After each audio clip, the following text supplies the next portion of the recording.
and Canada, South America, Asia Pacific, Middle East and North African regions. Also available on these digital platforms across the world. WION. World is one.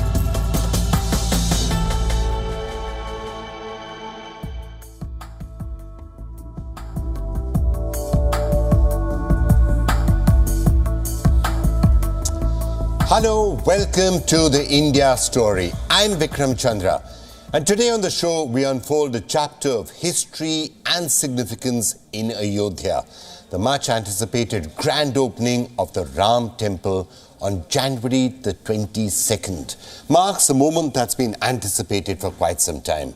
And as Ayodhya transforms, we explore its deep-rooted history and also the controversies that have shaped this sacred town, with two very special guests, renowned author Amish Tripathi and French journalist Francois Gautier. Also on the show, we turn to the rising concern of deepfakes, where manipulated videos spread misinformation on social media. Our guest, cybercrime investigator Ritesh Gupta, will shed light on this worrying trend and what we can do to fight it.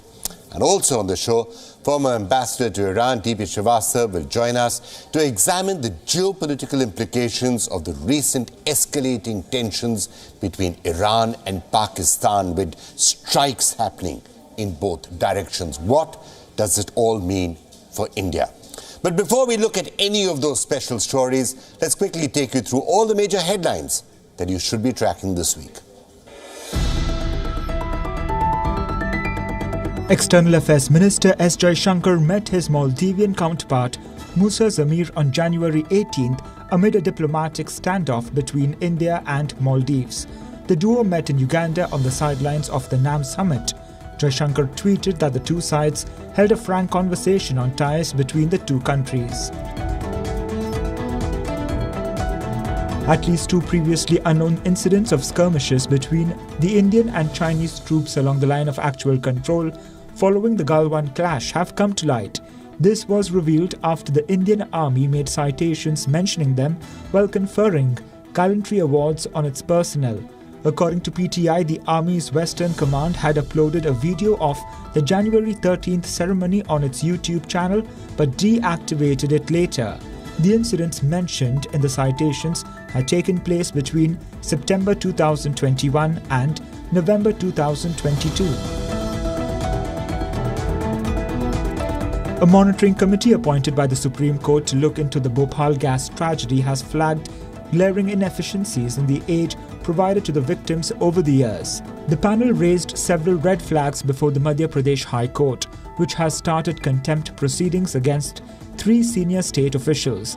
The committee revealed that the medical records in gas relief hospitals were not digitized. The panel also flagged vacant posts in the hospitals run by the Bhopal Gas Tragedy Relief and Rehabilitation Department. And let's turn now to our top story. The Ram Mandir in Ayodhya is almost complete, and the grand opening is set for the 22nd of January. The temple town is undergoing a transformation with a new airport, hotels, railway station and other facilities. This, of course, a temple town with a checkered history. History is somewhat centered around a dispute bitterly fought for decades by Hindus and Muslims over the Ram temple in that particular spot. Now, what's the background to all of this, especially for those of you watching in other parts of the world? Now, Ayodhya is a city on the banks of the Saryu River in the northern Indian state of Uttar Pradesh. Hindus believe it to be the birthplace of one of their most revered gods, Lord Ram. The row centered for a long period of time over the 16th century Babri Mosque, which many Hindus allege was built by Muslim invaders after demolishing a Hindu temple that marked Lord Ram's birthplace. So let me just recap in brief the history behind all of this. In 1949, a group of Hindus placed idols of Ram Lala or infant Lord Ram under a central dome at the disputed structure, leading to long-drawn tensions between the two communities. In the early 1990s, politics around the temple gathered steam, and leaders from the BJP in particular began mobilizing Hindus from across the country, and a demand for a temple to be built where the mosque stood. In 1992, a Hindu mob demolished what is called the Babri Masjid or the Babri Mosque, which led to riots in the country where nearly 2,000 people were killed. In 2010, the Allahabad High Court ruled that the site should be split into three: Hindus, Muslims and the Nirmohi Akhada, which was one of the early litigants in the case, all getting a share of that particular site. This ruling was then suspended by the Supreme Court. And the final act in 2019, the Supreme Court unanimously ruled that the disputed land should be given to the Hindus to construct a Ram temple out there, while offering Muslims another plot of land to build a mosque. It also directed the government to set up a trust to manage and oversee the construction of the temple. The Supreme Court did, however, also say that the demolition of the mosque in 1992 was against the law. And this ruling is what has led then to the construction of this Ram temple, where the grand inauguration is going to be on the 22nd of January. In 2020, amidst the pandemic, Prime Minister Narendra Modi laid the foundation for the construction of the new temple. The 1,800 crore rupee temple project is expected to be one of the grandest monuments of Hinduism, and it is going to be inaugurated with the Pran Pratishtha, or a consecration ceremony of Ram Lala's idol, and that is what is scheduled to take place on January the 22nd. And you can expect considerable attention. Lots of people are going to be going there, not just on the 22nd of January, but immediately after that. A lot of attention has been brewing around this, and of course, there's been some political controversy itself. So what does the inauguration of the Ram temple mean from a civilizational point of view, a religious point of view, a cultural point of view, a tourism point of view, and of course the political point of view? Two very special guests joining us, Francois Gauthier and also Amish Tripathi. Let me start with you, Amish. You, of course, author of several of India's biggest blockbusters, one of India's best known authors, also someone who wrote the Ram Chandra series and therefore know everything about the history of Ayodhya and the Ram temple. So Amish, thank you so much for joining us. What is your perspective on this, on the inauguration of the Ram temple? What do you think some of the key significances and the implications of this are going to be? I think what is happening can be seen at various levels. One, and perhaps the most prosaic level, is the economic impact it will have. Ayodhya has been transformed. The infrastructure that has emerged, the number of pilgrims and tourists that will come. Just to give you a perspective, Goa, with decades of marketing behind it, gets maybe, I think, around, if my numbers aren't wrong, 80-90 lakh tourists per year. Kashi, when the Kashi Vishwanath Dham was expanded, straight away shot up to 3-4 crore tourists and pilgrims per year. Ayodhya this year is expected to be anywhere between 7.5 to 8 crores. You can imagine the massive economic impact that will have on a region that used to be very poor. Infrastructure has been transformed in every way. So that's, of course, the economic impact. Another way to see it is actually the strengthening of national consciousness. There's this brilliant author and scholar called Diana Eck, an American, who'd written this book called Sacred Geography. I read it many, many years back. And she'd made this very insightful point in that book. I'm paraphrasing a bit, but broadly the point is the same, that India was not built on the power of its kings. It was built on the footsteps of its pilgrims. The Indians from across the Indian subcontinent went to different regions, particularly to the major temples. And that's where the national consciousness would get built. Ayodhya will be such a place. Indians from across the subcontinent, and I'm not just saying just from India, but Nepal, Bhutan, from Bangladesh, from whatever Hindus survive in Pakistan, many of them will come. And this will build a consciousness of togetherness, which will be a massive impact.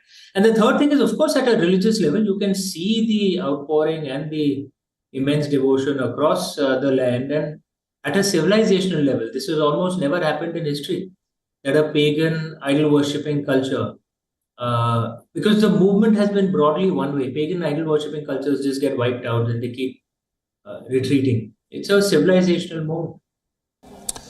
Now, Amish, a lot of people who are going to be watching this inauguration around the world are going to be thinking back to the 6th of December 1992, the demolition of the Babri Masjid, the disputed structure that stood on this particular point, and they'll be viewing this as another step towards majoritarianism. That at least is the reaction that we're getting from many parts of the world, and of course many parts of India as well. Now, of course, the Supreme Court has come out and given that verdict in 2019, which does in a sense set a judicial seal on everything that is happening in Ayodhya right now. What would you be saying about this, and how would you be interpreting this for people watching in other parts of the world?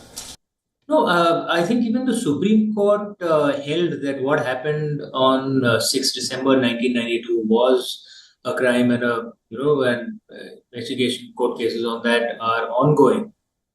But I think the most significant part in this is the process that happened post that, the process of actually how the temple came into being. That happened through a very long, laborious court process, through evidence, through truth seeking, through debates in a court of law. I'm making a documentary, Vikram, on this, and it should release very soon, on the story of the temple itself. And it's a story of the temple from the beginning till now, from the birth of Lord Ram till now. But a reasonable part of it is actually on the court case itself. And we interviewed Chief Justice Bobde as well, and he said rightly that this is, in a way, a role model because such disputes are there across the world. I'm sure you've heard of Hagia Sophia, which was converted into a mosque, but was actually a church. And the Pope had made a statement on that when it was converted. And in fact, actually, most people forget 1600 years ago, before it was a church, it was actually a pagan temple to the goddess. But of course, there are no pagans around in Turkey, so there's no one who remembers that. But there are a lot of Christians. And this was just converted by a stroke of the pen of the administrator. There was no evidence gathering, court, a process of debate, in a sense which works like a Truth and Reconciliation Commission. And that's what happened in this case. There was a long court case where all evidence was presented. And it was proved beyond a shadow of doubt that there was actually a temple under there, and that it was indeed a temple dedicated to Lord Ram. And this was proved in the court, and hence this case happened. So Chief Justice Bobde said this can be actually a role model for how to settle such disputes, not through force, but through evidence gathering and court, which leaves, there's no winner or loser in this thing. Everyone kind of accepts it. And the evidence of this is in a fact, like, for example, Iqbal Saab, who was one of the litigants from the Muslim side. And he himself, made a statement that he wants to attend the, and see and do a darshan of Lord Ram. Very recently, I'm sure you must have read that. Why did he do that? I think it's because he actually saw the evidence as well. There were many Muslims who in the 80s had said, prove to us that there was a temple and we ourselves will give it. And the proof emerged in this court. So, Amish, what you're saying is that whatever happened on the 6th of December 1992 was wrong. It was a wrong action.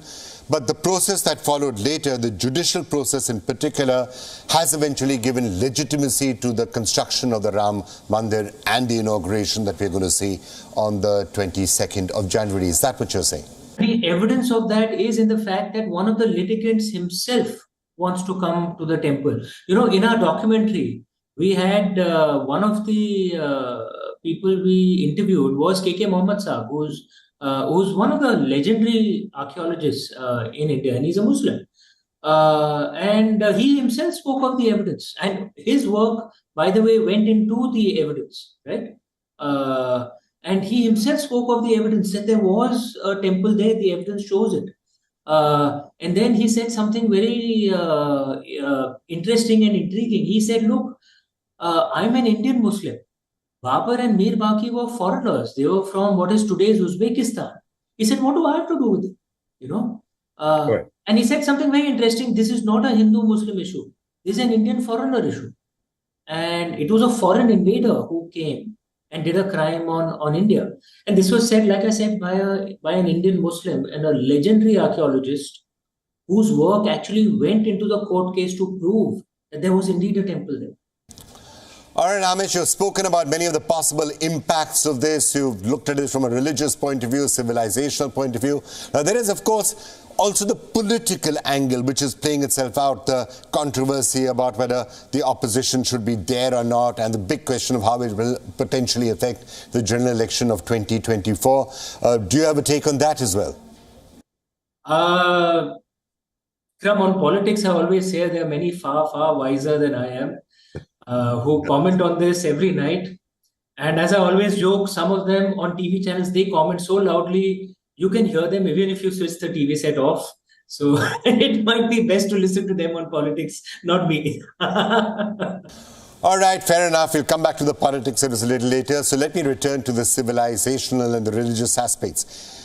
Do you see with the Ram Mandir at Ayodhya, there's never actually been a single central place for Hinduism. The sort of Hinduism doesn't have a Mecca, Medina. Hinduism doesn't have a Vatican City. Do you think one of the things that could emerge after all the development that we are seeing in Ayodhya, the construction of the Ram temple, also the tourism potential in Ayodhya itself, do you see the Ram Mandir perhaps becomes that central point for Hinduism, for Hindus to go to congregate, the main pilgrimage spot for Hindus? If you're saying that 100 million people are going there, 100 million people isn't a small number. If that many people are going to go to Ayodhya every single year, a lot of people coming. So do you see Ayodhya taking that particular position for Hindus? And is that part of what we are seeing now unfolding?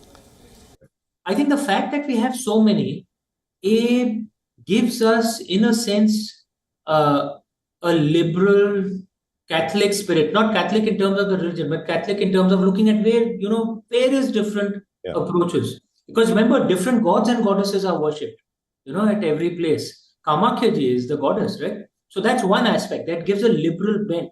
Secondly, it also, Vikram, you understand IT, right? And the most critical thing in IT is a backup. Yeah. And perhaps that's one of the reasons we survived the invasions of the last 1,000 years, because there was no one place which an invader could destroy, which would, destroy the religion. We had backups everywhere. So other places will remain important. But everyone else, if the other major ones will also continue to be important. All right, no one central space is what you are saying, Amish. Well, I'm sure you must be very keen to go there. What is your own agenda? When are you going there? I will be there on the 22nd. But what I'm genuinely looking forward to, because obviously security, everything will be so intense out there on the 22nd. I am really looking forward to going back as an ordinary pilgrim post the 26th. I'm going to take my mother along. She really wants to go out there. And we'll want to go and pray out there. So for us, I'm a genuine devotee. So I'm looking forward more to going post the 26th with my family. All right, Amish, thank you so much for joining us. So Amish Tripathi there talking about some of the civilizational, the economic and the religious points of view. Let's get some other perspectives also. Francois Gauthier now joining us, correspondent in South Asia. He writes from a French weekly magazine, the author of a book, An Entirely New History of India. Somebody, Francois, talking about cultural renaissance in India for a long period of time. You've been an India observer for a very long period. What is your take on the Ram Mandir that is now being inaugurated on the 22nd? How important an event do you think this is going to be? Well, as a defender of Hindus, because I have been known as a defender of Hindus for quite some time since I started covering Kashmir, I think it's great. I was there when the Babri Masjid was brought down by Mr. Alvani and his Karsevaks, and I thought that at that time it was an act of courage because it was a makeshift mosque which was unused, and of course Ayodhya is a very sacred place to Hindus. I know many Hindus, simple Hindus, gurus, who've said the same thing. Ayodhya is very sacred for us. We need to reclaim it. So Mr. Modi did it, and I think it was one of his pledges that he had when he was campaigning in his first term, and he did it, and that's good. I'm a little disturbed by the autocracy that goes with it, the emperor-like mantle that Mr. Modi is more and more seems to be, in spite of himself, endorsing and covering himself with. But I think it's good. It's good. It's a good thing, and Mr. Modi always surprises us, by doing things that we thought he would not do. So it's positive. It should be and remain positive. All right, Francois, let's just turn to some of the political aspects of this. There have been, of course, a lot of conversations or arguments, if you like, taking place about what the opposition is calling the political nature of this inauguration. And that's why the Congress party and other opposition parties are staying away. You've seen what some of the Shankaracharyas have actually said. What is your interpretation of these controversies? No, I'm not in favor of people who boycott Ayodhya because of caste. Or I think that India needs to rise above caste, and I'm not in favor. I think that even the Congress should have come, because it is something to celebrate, and it's something that's inevitable. So why boycott it? Why boycott it? And the Congress itself has been known as a very opportunistic party, which plays into the minorities. So I think it's wrong on the part of the Congress and of Mr. Rahul Gandhi, for whom I have some respect, to have boycotted Ayodhya, because the majority of Hindus are going to be pleased about it, and no doubt it's going to help Mr. Modi get re-elected in 2024, this year in May, which anyway he was going to be re-elected, but he's going to get little more vote bank, little wider majority because of Ayodhya, but you can't blame it for that, because he had said he would do it, and the majority of Hindus of India, I would say, 75 to 80% of Hindus want it. So you can't blame Mr. Modi for taking advantage of that for electoral purpose. So there I'm with him.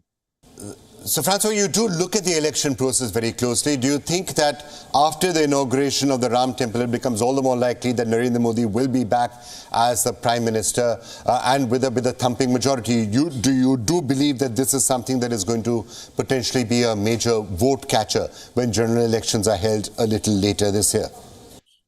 I mean, I said 40, 30 years ago that the 21st century will be the century of the BJP, and they will likely stay in power most of this century. And I think this is going to happen. Of course, as we said earlier, the autocratic turn that it is taking, both at the hand of Mr. Modi and Mr. Amit Shah, is a little worrying for me as a defender of India, because I'm foremost a defender of India. I think India is a great country with great people, whatever their religion, whatever their caste, and there is something very unique about India. So that worries me, because in the long run, the people of India, we saw it with Indira Gandhi, they ultimately, they have the power to reject someone or reject a party which they feel have abused power or, taken more power than they should have. So the autocratic and the dictatorship-like turn that it is taking, the BJP is taking, where even within the BJP, no minister, no grassroots worker, no spokesperson is able to say aloud what he or she thinks. That worries me, because I've been a defender of the BJP. I thought that, Hindus are great people and the BJP is their party, so be it, let it be elected. And I've defended Mr. Modi also since 2002, since Godhra. I met him many times and I admire him and I respect him. But I think power corrupts, and the problem in Delhi is that there's immense power in Delhi. There is tremendous power in Delhi, and that this power has swallowed the BJP. The BJP, we saw that Mr. Modi wanted to break the shackles of this VVIP system in the beginning, security and on this connection that you need a connection in Delhi to connect to ministers and connect to MLAs so Mr. Modi tried to break it, but ultimately he became a prisoner of this VVIP system, which the Congress has created, and that worries me because I think when he was in Gujarat, Mr. BJP met people, he could get the pulse of the country. Now he can't. He has too many, levels of security, too many PS, and the PMO has become like a power center, the most, one of the probably in the world, the most powerful power center in the world. All right, Francois, we'll of course keep on discussing what happens in the build-up to the elections as we get closer. What are your own personal plans? Are you planning to head to Ayodhya at some point in the near future? Yes, of course. So I've been to Ayodhya many times, actually. It's a place that I like, and I think that again, Mr. Modi is doing the right thing, and we wish him well, and we wish India well, and we want India to become a superpower. And I think Mr. Modi is leading India to become a superpower. All right, Francois, thank you so much for joining us with that perspective. All right, let me turn now to what the international press has been saying about India. And not surprisingly, the Ram Mandir features fairly prominently in that. The BBC, for example, one of those outlets talking about how the Flashpoint holy city is being transformed into the Hindu Vatican. The BBC also talking about the political strategy behind all of this and the timing of this inauguration and how the Ram Mandir has actually led the BJP to a prominent position in Indian politics. So that and many other articles in the international press coming out on the Ram Mandir. When you have an interesting article in Foreign Policy magazine talking about cross-border assassinations being an instrument of statecraft and referring to its perception that India is a member of the Global Assassinations Club, where other countries like Israel, Russia, the USA are members. Well, this at least is the perspective of Foreign Policy. Now, the New York Times had a very interesting front page story on something that we've often spoken about right here on the India Story, which is the judicial backlogs that are there in India, pointing to the fact that this is an area of concern with more than 50 million criminal and civil cases pending, pointing out that it could take 300 years to clear that entire docket at the present rate, and saying that this is an important area that needs to be fixed. And yes, that is one ground on which we can actually completely agree with the New York Times. That judicial backlog needs to be cleaned up, and cleaned up fast. Let's move on to another very major story that has been capturing a lot of attention, especially after a recent episode with Sachin Tendulkar. Deepfakes. Now, deepfakes are a worrying trend of manipulated videos that are spreading misinformation on social media, and that's a special focus this week. Cricketing legend Sachin Tendulkar was the latest victim. A morphed video featuring him endorsing a gaming app was being circulated. Tendulkar took to social media to caution against what he called the rampant misuse of technology. But this is not an isolated incident. Top actors, industrialists and startup founders have also been targeted using the technology. Digitally altered images of Katrina Kaif and Rashmika Mandanna, for example, surfaced last year, portraying them in swimwear. A morphed video showed Alia Bhatt making obscene gestures. And most recently, a fake video had Priyanka Chopra promoting brands. Businessmen are also not immune. Veteran Ratan Tata, the Infosys founder Narayan Murthy and Zerodha's Nitin Kamath have all reported deepfake videos. The manipulated clips featured them recommending investments. The tycoons have cautioned users against falling prey to the misinformation campaign. So, what is a deepfake? Well, it is essentially a form of synthetic media created using artificial intelligence. Bits of real images and real sound are stitched together and digitally altered to make them seem authentic. But the technology can also create convincing but entirely fictional photos and now videos from scratch. In other words, what is happening is AI models are taking real images, real videos, real audio, and then creating entirely fake videos after being trained on those real videos and audios. So it's completely fake, created from scratch, and quite often you can't tell whether it is genuine or whether it is fake. Now, obviously, if this is harmless, it would be one thing, but these deep fakes are most often being used for malicious purposes. They're being used to spread misinformation.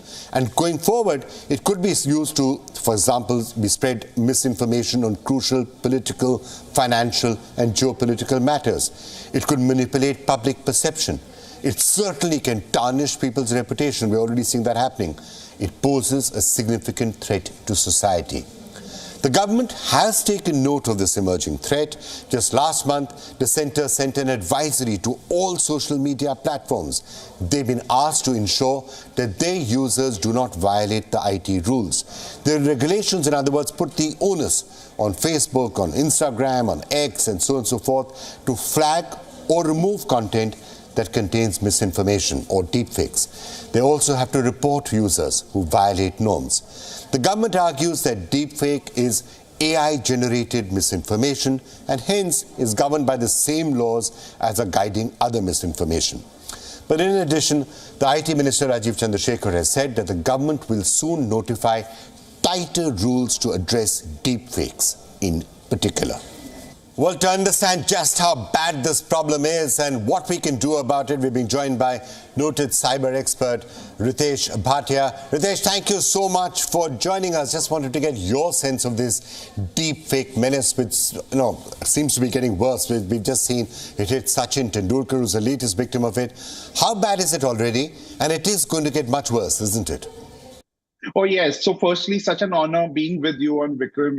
You've been somebody I've been watching since childhood, and it's such a really an honor to be on the show with you. So yes, I think when the first TEDx talk that I had given way back in 2017, I'd mentioned about this when I spoke about the unheard, unseen, and unknown crimes, and people said it looks like it's coming straight out of some Black Mirror episode, and many people weren't ready to believe. So imagine today we are over here. It has become a reality where we are talking about this, and it's just going to get worse. And why I'm saying worse, because 2024 is the election year, so I think I'm going to see a lot of it coming up. So Ritesh, there are 2 or 3 immediate ways in which we are seeing deep fakes happening. But one of them, for example, we are seeing actors, slightly sleazy images of them are being created. Then we are seeing fake ads, as in the Sachin Tendulkar case. Now, you're also pointing to a somewhat dangerous possibility, which is politics. You could have deepfake statements being made by politicians that are not correct. Those statements, for example, hit just before an election, and it is too late to counteract the impact of that. Let's say somebody says something really offensive in a deepfake video, and it happens one day before voting or on election day. It could have a massive impact, and we won't know what to do about it. Absolutely, because, and this is exactly what is my fear. So it is just not the images that we are talking about. They used to be photoshopped earlier also. And, in the hinterland of India, in the how people would believe that the photoshopped image also they would believe to be real.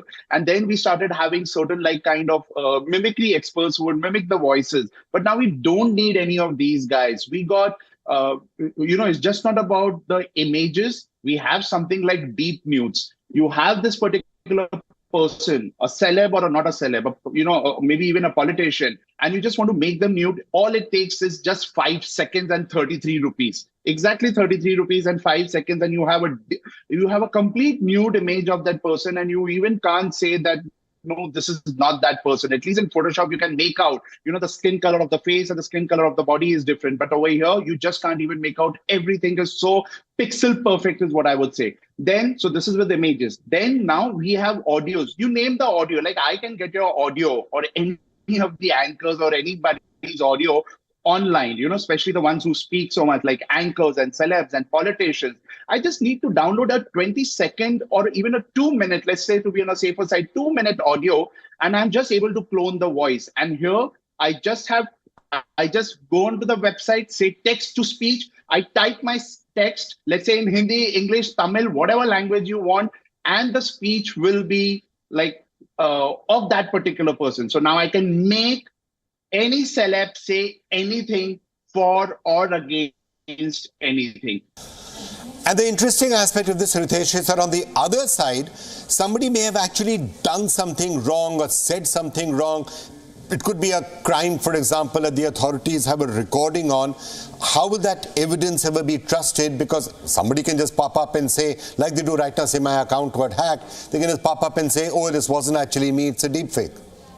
Exactly. And if you would have seen in the past 1 year, many people have been using that as an excuse. Whenever there is a particular video being circulated, which is actually of theirs, and, so they say, no, this is not mine, it's a deep fake. Even earlier, they would say that, no, the statement has been, misinterpreted. But now they're just directly... Yeah, and that's what I was just saying. People already say, mera account hack ho gaya, so now they'll do that with deepfakes. Mera account hack ho gaya. Or abhi to unke liye, now they have something as simple as that. No, this is a deep fake. This is a voice deep fake. This is like a deep nude. They can say anything. Okay, Ritesh, the billion-dollar question, how can you tell? How can you tell that this is a deep fake and this is not? And so if you have to ask me, what do we need to do? I have always been saying the one thing, like right now, what's trending on Instagram, the POV. But here the P says, practice the pause. Just pause. Don't react with whatever you see. The O, I would say, please replace it with the zero. Zero trust. Whatever video you get, okay? So maybe let's say this video of ours, you and I talking, I would even tell my friends, don't believe that I'm actually talking to Vikram or you're actually seeing Ritesh, but it could be a deepfake of Ritesh, okay? So go with zero trust, that I don't believe anything. And when you say that, you will go to the third tool, which is the V, which is the verify. You'll actually want to verify what it is. For example, in the case of Amol, which came up with a particular ad, that Sharam, they called the cheese thing, which was created by AI. People started believe because it was of such an awesome quality, the imaging. But we had to literally go onto the Amol website, find out whether it is there or not, and then we came to know, okay, this was a prank, and this was not even a prank. Somebody had done it. It was an AI generated. So whatever you read, whatever you see, and whatever you hear, the first thing is pause, don't forward, and look at it with zero trust. Go verify and then react. So frankly, Ritesh, if you can't tell whether something is fake or something is not fake, then at the end of the day, very soon it is going to boil down to trusting the source from which you are receiving a particular video or a piece of information. I have a feeling there will be fake videos and genuine videos. You will not be able to tell the difference between one and the other. So eventually it will just come down to trusting the person who is sending that particular information to you. Do you agree with that? Absolutely. And I think that is where there is a positive thing that has also happened in the past 2 years, that we have now more and more online journalists, like the digital journal. The journalism has gone from the conventional method to the digital method. And thanks to people like you, companies like you, that we are still now getting something that's like really authentic. And that's why when you see things coming from this particular source or these sources and all, at least we can trust, okay, we know this is from, let's say, this channel, or this is from this channel, and we have trust in that particular channel or on this online platform. Earlier, it was just restricted to few mainstream channels and print. But now we can say, okay, if it is coming from here, this has to be authentic. Yeah, Ritesh, I couldn't agree with you more. I've been saying for a while, frankly, that there used to be a time when content was king, but content is going to be ubiquitous and it's going to be so good you can't tell this is genuine, this is fake, this is true, this is false. So perhaps in the era that we're now approaching, curation is going to be the king, not content. That's perhaps the only solution. Absolutely. And till that time, I would repeat the 3 apps that you need to download in your head. That's practice the pause, zero trust, don't trust anything, and then verify. So, and especially in whatever now you are going to get it, because you would also be falling prey to cybercrimes. The AI-based cybercrimes are already at their, they're already there and they're happening in India. One thing, I don't know if I have that time, I would just want to emphasize on the grandparents scam which is going to boom quite a lot. Wherein imagine, Vikram, like, our kids calling our parents and crying and saying that I've met with an accident, and they are like blood soaked. It's their video. And the grandfather, like, my father is 74, he would, of course, say, okay, tell me where I have to give the money. And he'll give the money because the parents are all the time putting, I'm here, and I'm there.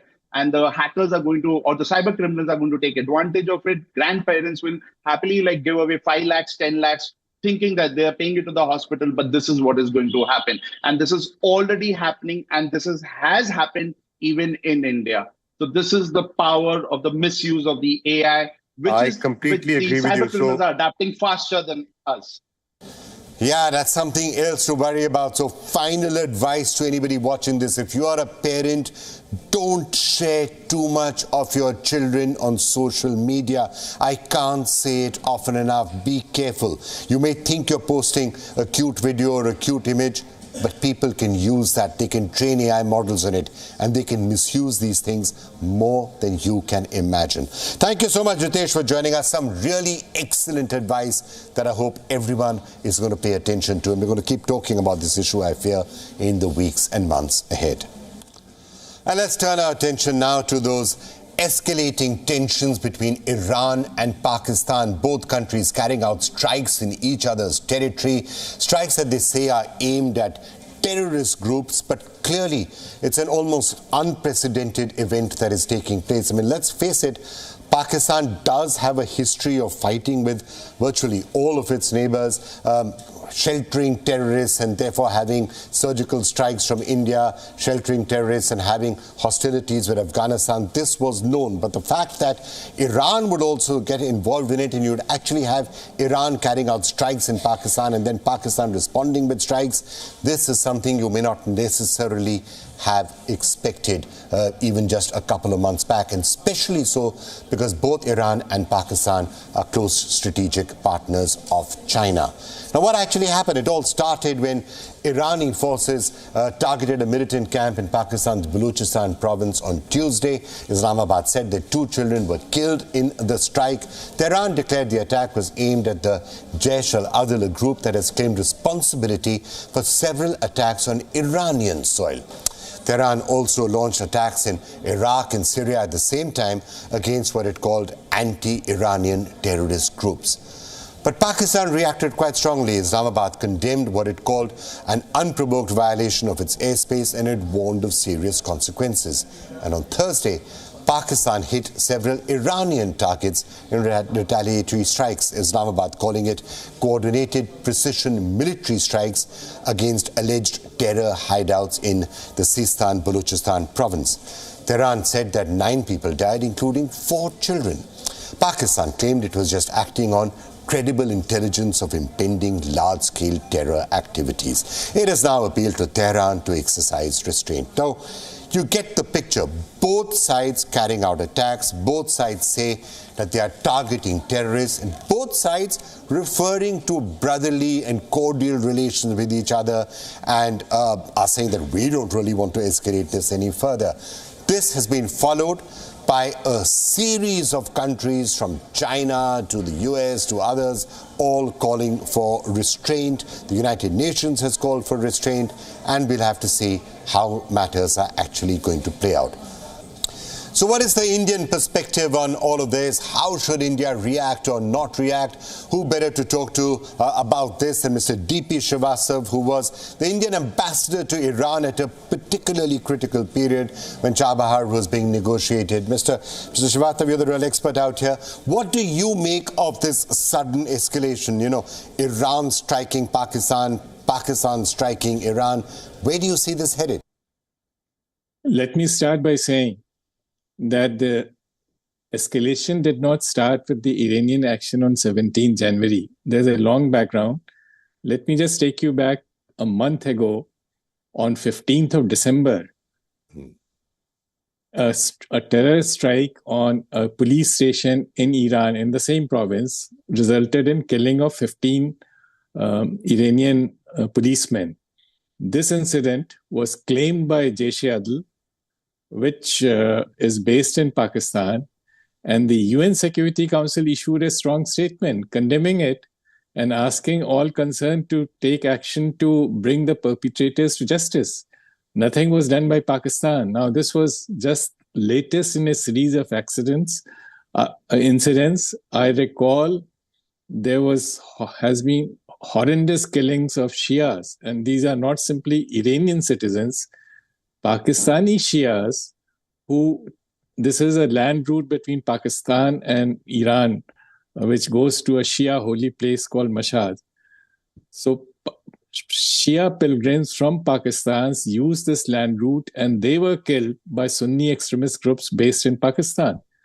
And after one such large incident, in fact, Iran Parliament Majlis adopted a strong resolution against Pakistan, and Iran has also lodged a formal complaint with the United Nations. So there's a long history of violence in this area, which has resulted from a state policy. Pakistan has used Islamic fundamentalism to curb Baloch nationalism, and they have brought Sunni extremist groups from Punjab, groups like Sipah-e-Sahaba, to Balochistan. You would also recall that after 9/11, the Taliban or the Al-Qaeda leadership headed by Mullah Omar, they shifted to Quetta. It was Quetta Shura which ran their affairs till about 2013. So this could not have been possible without the patronage or at least complicity of deep state in Pakistan.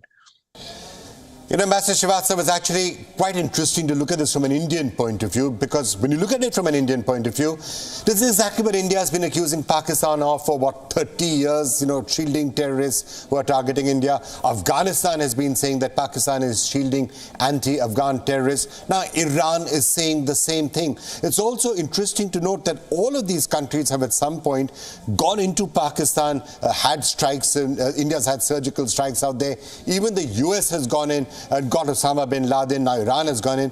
Pakistan not actually been able to defend itself from any of these strikes when they were actually happening. So would that be some of the perspective that you would keep in mind when interpreting this from an Indian point of view? Yes, and again, it's very interesting, this spat between the two countries. Historically, till Shah's time, Iran was Pakistan's biggest bilateral donor, and it was Iran which provided strategic depth to Pakistan, not Afghanistan. During 1965 war, Pakistan Air Force planes were shifted to Iran. So if you keep this in perspective in mind, it's very strange what Pakistan is doing. Their claim is based on two things: violation of sovereignty and killing of citizens. Pakistan has ceded vast tracts of territory within the country to various terrorist groups. We are aware of it. Americans have been talking about it. And Pakistan actually used Iranian help during Shah's time. Iran provided Hugh Cobra attack helicopters to kill Baloch nationalists. So, it's a long background. But coming back to the current situation, Pakistan is in a major financial crisis. IMF extended a $3 billion standby facility in August last. This is going to expire in April 2024. Pakistan's financial situation today is worse than what it was a year ago. It has already slipped into a debt trap. Pakistan federal government's share in revenue of $6.8 trillion are less than its debt repayment, which is $7.3 trillion. This is a classical definition of debt trap, where you have to borrow more to pay existing debts. So on that particular point, when it comes to the IMF and from Pakistan's economic condition, there could be two possible ways of interpreting this. Looking at it strategically, Pakistan is obviously critically dependent on China to bail them out. Iran is becoming increasingly close to China. So do you think this will be diffused by China stepping in to try and play a role, saying, you're both friends of ours? That's what the Chinese statements are saying. You're both friends of ours. We'll try and help you. China does not want two of its strategic allies to actually be in a state of warfare. Is that how it plays itself out? Or alternatively, will Pakistan use strikes on Iran as an occasion to sort of tell the US and Western countries that, look, we are fighting Iran, you need to help us, bail us out when the IMF loan comes up? Which of the two scenarios do you see actually playing themselves out, or both? The Chinese have been very stringent with their money. And though they are Pakistan's biggest bilateral donor, they do not want to go in alone. They have made it very plain to Pakistan that they want this within the framework of IMF, because IMF conditionalities is a way of exercising financial discipline on that country, which everybody else has failed to do. In the current context, and otherwise also, Pakistan knows IMF is controlled by the West, by America. So if you keep the West Asian perspective, the current West Asian perspective in mind, this timing helps Pakistan to be seen on the right side of the angels and present a bill to them come April, which is hardly 2 months off. So those are possible ways that all of this could play out for Pakistan. Now, just what is your own assessment, given what you know about Iran and Pakistan, of course? Do you see any chance that this could escalate into all-out open hostilities and open conflict between Iran and Pakistan? I do not think this is going to escalate into a shooting war. In fact, both sides are already talking about dialing down the tensions. And you would have noticed that both Iran and Pakistan said that their respective their attacks have killed their own citizens.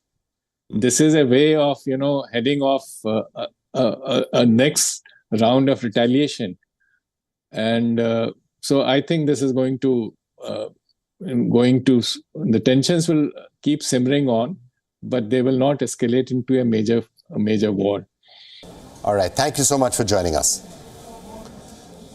And that's all we have time for on this episode of The India Story. But we'll be back again next week with all the big headlines coming out of India and the big experts to help you understand and interpret whatever is happening in the world's fastest growing major economy. That's it for now. Goodbye.